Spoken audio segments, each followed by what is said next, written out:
Santapan Harian Rabu 1 Februari 2023. Inilah program Santapan Harian, sebuah program yang mengajak Anda menelusuri isi Alkitab, agar Anda menemukan makna firman Tuhan sesuai dengan konteksnya. Santapan Harian tertuju bagi Anda yang ingin memiliki kehidupan rohani yang segar, kuat, dan sigap. Hari ini kita akan membaca 2 Raja-Raja pasal yang ke-10, ayatnya yang ke-18 hingga ayatnya yang ke-36. Namun kita akan membacanya pada ayatnya yang ke-23 hingga ayatnya yang ke-29. Sebelumnya, mari kita berdoa. Firman-Mu adalah pelita bagi kaki kami. Kami takkan takut melangkah, karena firman-Mu hidup di dalam kami. Saat ini kami bertelut dan siap menerima terang firman-Mu. Berfirmanlah ya Allah, karena anak-anak-Mu siap mendengarkannya. Di dalam Kristus kami berdoa. Amin. 2 Raja-Raja 10 ayat 23 sampai 29. Sesudah itu, masuklah Yehu dan Yonadab bin Rekhab ke dalam rumah Baal.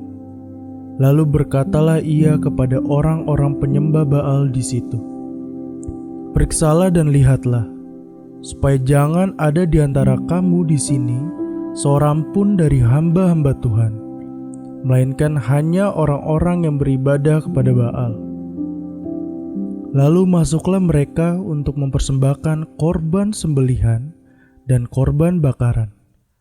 Adapun Yehu telah menempatkan 80 orang di luar dan telah berkata, "Siapa yang membiarkan lolos seorang pun dari orang-orang yang kuserahkan ke dalam tanganmu, nyawanya lah ganti nyawa orang itu." Setelah Yehu selesai mempersembahkan korban bakaran, berkatalah ia kepada bentara-bentara dan kepada perwira-perwira, "Masuklah, bunuhlah mereka, seorang pun tidak boleh lolos." Maka dibunuhlah mereka dengan mata pedang, lalu mayatnya dibuang. Kemudian masuklah bentara-bentara dan perwira-perwira itu ke gedung rumah Baal. Mereka mengeluarkan tiang berhala rumah Baal itu, lalu dibakar. Mereka merobohkan tugu berhala Baal itu, merobohkan juga rumah Baal, dan membuatnya menjadi jamban. Begitulah sampai hari ini. Demikianlah Yehu memunahkan Baal dari Israel. Hanya Yehu tidak menjauh dari dosa-dosa Yerobeam bin Nebat, yang mengakibatkan orang Israel berdosa pula, yakni dosa penyembahan anak-anak lembu emas yang di Betel dan yang di Dan.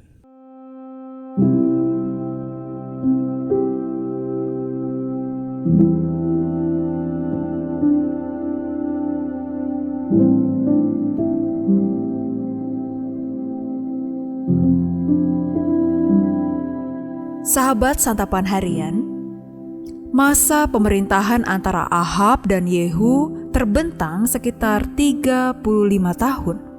Semasa itu, perayaan dan kurban kepada Baal telah menjadi bagian dari ritus ibadah Israel. Mereka beribadah kepada Baal, dewa yang diyakini mengendalikan hujan, menjamin kesuburan, menguasai halilintar dan api, serta menguasai hidup dan mati. Yehu menghentikan penyembahan Baal itu.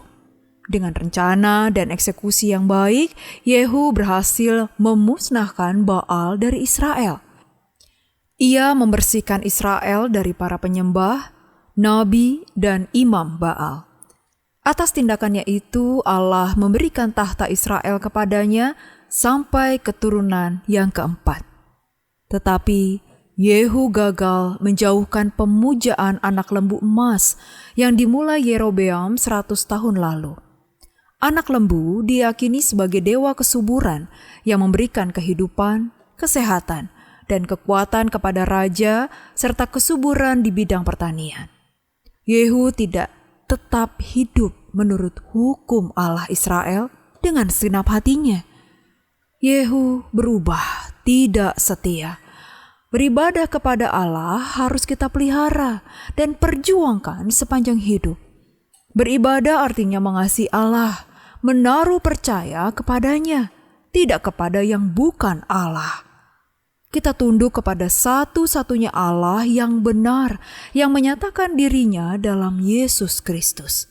Hal itu berarti mengantisipasi bahaya berhala-berhala dalam hidup kita.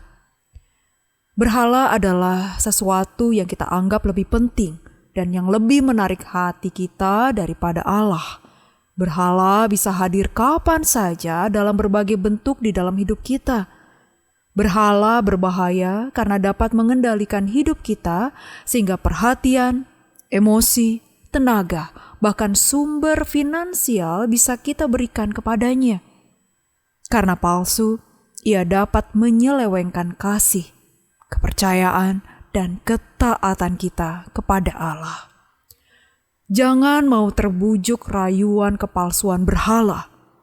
Latihlah diri untuk beribadah kepada Tuhan, agar hidup kita terus terarah kepada Allah yang sejati, yang menyatakan dirinya di atas salib.